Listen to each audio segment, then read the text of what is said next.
In the village of Umuife, a man named Prophet Magu rose to fame as the most anointed man of God in the region. People came from far and wide to see him, drawn by stories of his miraculous healings, accurate predictions and prophecies, and promises of healing and blessings. His church, the Tabernacle of Divine Miracles, grew rapidly, and even chiefs and wealthy businessmen became his church members. Magu's services were grand spectacles. He would call out people by their names, tell them their deepest secrets, and lay hands on the sick, who would instantly jump up shouting, "I am healed, I am healed." The blind claims to see, and the lame claims to walk.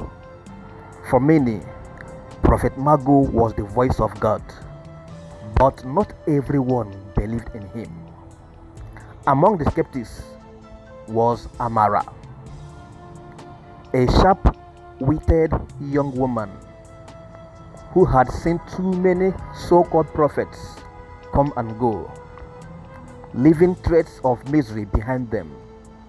Her doubts deepened when her cousin Chika returned from the prophet's deliverance service and began acting strangely, as though under a spell. Amara decided to investigate. Amara began by observing Prophet Magu's church services. She noticed that the same blind woman seemed to regain her sight every Sunday in different churches under the ministry of different controversial pastors. And a man who was supposedly lame had an oddly muscular build for someone who had never walked. Her suspicion grew when she overheard the usher whispering about preparing the lineup for the next service. One night, Amara followed Prophet Magu's assistant, Bro Felix. After the service, he slipped into a small house on the edge of the village. Through a crack in the window, Amara saw Prophet Magu with strange items spread out on the table, animal bones, charms, and bottles filled with musky liquids. He was chanting in a language she didn't understand, while Bro Felix handed him a list of people who had shared their personal problems during private counseling sessions earlier that week. Amara realized the prophet's predictions were not divine revelation, but carefully collected information. The miracles were staged and the healings were fake. She decided she had to expose him.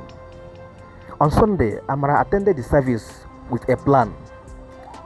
She had secretly recorded the events with her mobile device and observed as Prophet Magu performed his usual tricks. At one point, he called out a man in the crowd, declaring, "Your wife is about to give birth to twins, and the spirit tells me you should sow a seed of 50,000 naira to secure their blessings." The man, overcome with emotion, rushed forward to give the money. Amara stood up. "Stop!" she shouted, silencing the crowd. "What is the meaning of this?"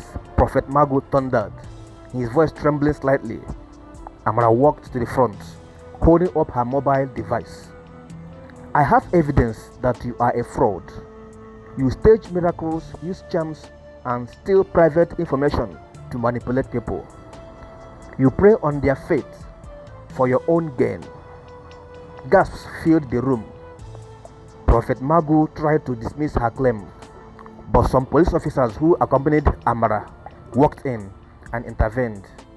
And then Amara played the recordings of his secret meeting with Bro Felix, where they planned fake prophecies. She also exposed the blind woman and the lame man, who eventually confessed under the pressure of the crowd. Prophet Magu's church crumbled overnight. People who had been deceived demanded refunds, and many of his followers turned against him. The police tried to arrest him, but he escaped and fled the village in disgrace, leaving behind his once lavish home and stolen wealth. Amara's bravery became the talk of Umuife. She encouraged the villagers to focus on genuine faith and warned them about the dangers of blindly following charismatic leaders. Her actions reminded everyone that true power lies not in flashy displays, but in integrity and wisdom.